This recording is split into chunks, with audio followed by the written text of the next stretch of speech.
Notre secours est dans le nom du Seigneur qui a fait le ciel et la terre. Aujourd'hui, il y en aura pour tout le monde, pour les hommes comme pour les femmes. Il y en aura pour les hommes qui très souvent se prennent pour des prophètes, ce qu'ils ne sont pas. Ce sera le thème du faux prophète et du mensonge spirituel. Spécialité masculine. Il y en aura aussi pour les femmes, dont on va se moquer de la coquetterie. Sachant que derrière la coquetterie des femmes de l'époque, les amulettes qu'elles portaient, c'était des amulettes sacrées. Des talismans magiques probablement païens. Spécialité féminine. Est-ce que tout cela est vaguement caricatural ? Oui, peut-être, mais je vous ai pas entendu râler quand j'ai parlé des hommes. Et pour finir, on va se moquer des anciens de l'élite spirituelle, pour dire qu'il n'y a pas que l'idolâtrie extérieure, il y a aussi l'idolâtrie intérieure. Donc oui, il y en aura pour tout le monde. Ézéchiel, chapitres 13 et 14. La parole du Seigneur me fut adressée. Fils d'homme, prophétise contre les prophètes d'Israël, prophétise. Tu diras à ceux qui prophétisent de leur propre initiative, écoutez la parole du Seigneur, ainsi parle le Seigneur Dieu. Quel malheur pour les prophètes insensés qui suivent leur inspiration sans avoir rien vu. Des chacals dans des ruines, tels furent tes prophètes, Israël. Vous n'êtes pas montés sur les brèches. Vous n'avez pas construit de murs autour de la maison d'Israël pour qu'elle puisse tenir ferme dans les combats au jour du Seigneur, et des présages trompeurs, eux qui disent « oracle du Seigneur » sans que le Seigneur les ait envoyés, et ils attendent la confirmation de leurs paroles. Ne sont-elles pas illusoires vos visions et mensongers vos présages quand vous dites « oracle du Seigneur » alors que moi, je n'ai pas parlé ? C'est pourquoi ainsi parle le Seigneur Dieu. Ce que vous dites est illusoire. Ce que vous voyez est mensonge. C'est pourquoi me voici contre vous, oracle du Seigneur Dieu. Ma main pèsera sur les prophètes aux visions illusoires et aux présages mensongers. Ils ne seront pas admis au conseil de mon peuple. Ils ne seront pas inscrits dans le livre de la maison d'Israël. Ils ne pénétreront pas sur le sol d'Israël. Alors vous saurez que je suis le Seigneur Dieu. Ils ont égaré mon peuple en disant « paix », alors qu'il n'y a pas de paix. Et quand mon peuple bâtit une paroi, eux, ils l'enduisent de badigeons. À cause de cela, disent aux badigeonneurs « viendra une pluie torrentielle, tomberont des grêlons, se déchaînera un vent de tempête, et voilà le mur abattu. Ne vous dira-t-on pas « où est le badigeon dont vous l'avez enduit ?» C'est pourquoi ainsi parle le Seigneur Dieu. Je vais déchaîner un vent de tempête dans ma fureur. Il y aura une pluie torrentielle dans ma colère et des grêlons dans ma fureur pour détruire. J'abattrai le mur que vous avez enduit de badigeons. Je le jetterai à terre et ses fondations seront mises à nu. Il tombera et vous périrez dessous. Alors vous saurez que je suis le Seigneur. J'irai jusqu'au bout de ma fureur contre le mur et contre ceux qui le badigeonnent.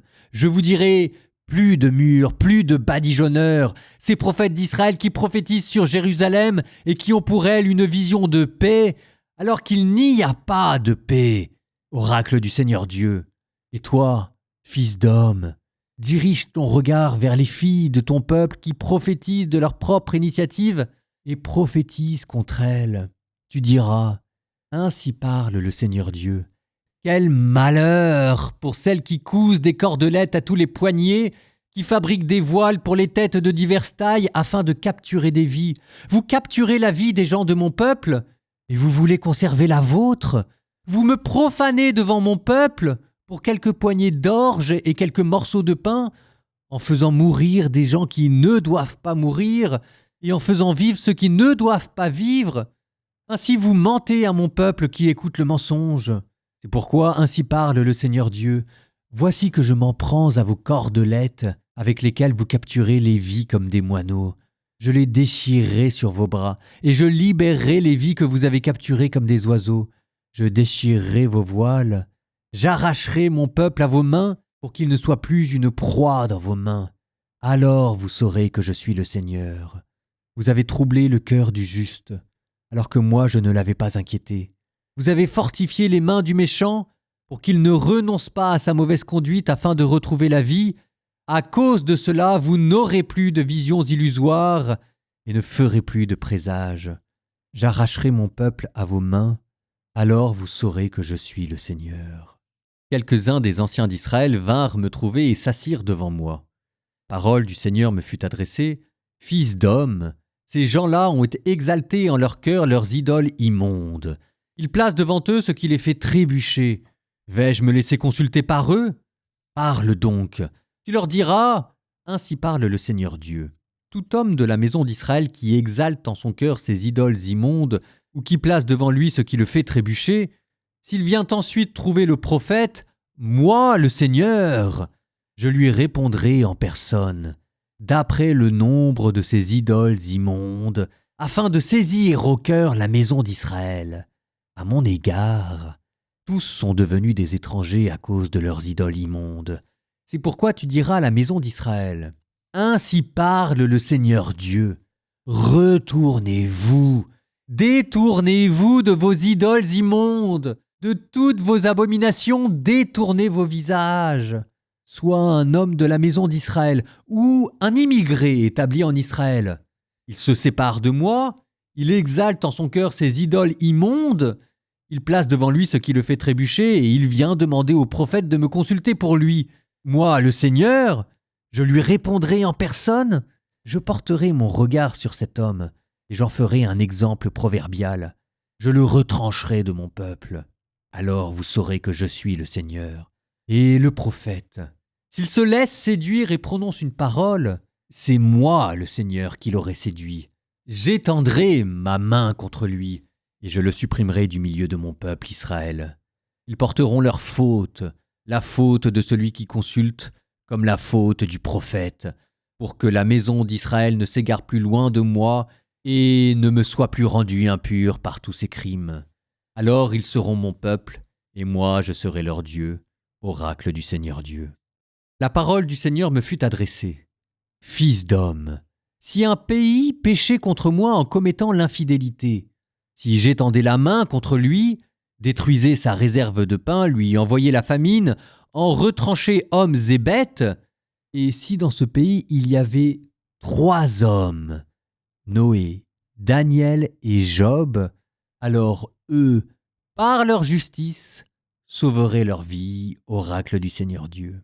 Si je faisais passer des bêtes féroces dans ce pays, pour le priver de ses enfants et qu'il devienne un lieu désolé où nul ne passe à cause de ces bêtes, et si dans ce pays il y avait 3 hommes, alors par ma vie, oracle du Seigneur Dieu, ils ne pourraient sauver ni fils ni fille, eux seuls seraient sauvés, et le pays deviendrait un lieu désolé.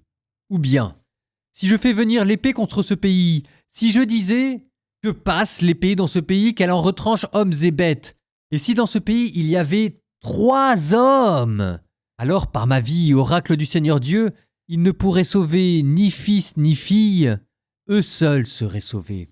Ou bien, si j'envoyais la peste contre ce pays, si je déversais ma fureur contre lui pour en retrancher dans le sang hommes et bêtes, et si dans ce pays il y avait Noé, Daniel et Job, alors par ma vie, oracle du Seigneur Dieu, ils ne pourraient sauver aucun fils, ni aucune fille, mais eux, par leur justice, sauveraient leur vie. Ainsi parle le Seigneur Dieu. Même si j'ai envoyé mes 4 terribles châtiments, épée, famine, bêtes et féroces et peste contre Jérusalem, pour en retrancher hommes et bêtes, voilà qu'en elle subsiste un reste. On a fait sortir de la ville des fils et des filles. Les voici qui sortent vers vous. Vous pourrez voir leur conduite et leurs actes. Alors vous vous consolerez du malheur que j'ai fait venir sur Jérusalem, de tout ce que j'ai fait venir contre elle. Ils vous consoleront, car vous verrez leurs conduites et leurs actes. Alors vous saurez que ce n'est pas en vain que j'ai accompli tout ce que j'avais fait dans la ville, oracle du Seigneur Dieu.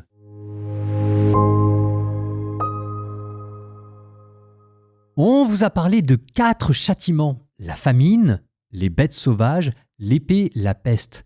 Ce qui reprenait Lévitique chapitre 26 et ce qui sera repris plus tard dans le livre de l'Apocalypse. On vous parle d'un reste qui survivra, mais ici c'est plutôt une faible consolation. Et juste avant, et c'est là-dessus que je voudrais m'arrêter un instant, on a dit qu'il y aurait un trio de justes. Dieu déclare que même si Noé, Daniel et Job se trouvaient à Jérusalem, ils ne sauveraient qu'eux-mêmes. Ce qui est doublement étonnant, parce que jusqu'à présent, on avait quand même l'idée que dans la Bible, un juste pouvait sauver la multitude. Mais ici, c'est comme si on était passé sur une autre échelle de prévarication. Et puis, deuxième chose très curieuse, c'est qu'on vous parle de Daniel. Et Daniel, si jamais vous avez un peu de connaissances bibliques, vous savez qu'il y a un prophète qui s'appelle Daniel. Un prophète qui vivait en exil, dont on lira plus tard le livre. Sauf que là, il n'existe pas encore. Ézéchiel, c'est avant Daniel. Alors, c'est quoi ce Daniel ? Ah, ça fait longtemps. Un petit peu d'archéologie. On a découvert dans les fouilles de Ras Shamra un texte ougaritique du XIVe siècle avant Jésus-Christ. Donc l'ancienne Ougarit, c'est sur la côte syrienne, dans lequel on vous parle de la légende d'Akat, dans lequel il y aurait un Daniel, D-N-I-L, qui est le père du héros Akat. Et d'ancienne ancienne épopée ougaritique, Daniel est un juste juge, un homme dévot, pieux, quelqu'un qui rend la justice pour les veuves et les orphelins. Il est la figure de la sagesse antique. Les exégètes maintenant pensent que le Daniel dont il a été question dans ce livre d'Ézéchiel, c'est cet ancien héros des épopées antiques. Donc ça vous donne Noé, figure de la justice face au monde perverti. Job, celui qui reste droit même au cœur de l'épreuve et de la souffrance. Et Daniel, celui qui est juste parce qu'il suit la voie de sa conscience sans révélation au sein d'un monde païen. Alors je continue de creuser un peu cette figure de Daniel, mais c'est intéressant ici. Ça souligne quelque chose qui pour l'instant n'est pas encore évident chez Ézéchiel, mais son universalisme lui aussi. Il n'y a pas que chez Isaïe. C'est l'ouverture prophétique universelle. C'est-à-dire que même les païens, d'une certaine manière, jugeront les chrétiens. On est redevable devant eux. C'est pas parce qu'on est chrétien qu'on est meilleur que les païens, alors que précisément, souvent, on devrait l'être. On a moins d'excuses qu'eux, mais reconnaissons que souvent, ils nous dépassent et qu'ils seront nos propres juges. La religion, ça ne doit pas servir à se gargariser. Nous sommes redevables devant Dieu et devant les hommes des exigences fondamentales de la justice, de la droiture. Je vous laisse méditer. Nous passons quant à nous sur le livre des Proverbes. Proverbe 11, 16 à 20. Une femme charmante reçoit des hommages, et l'homme énergique capte la richesse. Un homme bon se fait du bien à lui-même. Un homme dur se rend malheureux. Le salaire des méchants n'est que illusion. À qui sème la justice, la récompense est assurée. Oui, la justice mène à la vie. Qui poursuit le mal va vers la mort. Le Seigneur a horreur des esprits retors. Les gens à la conduite intègre lui plaisent.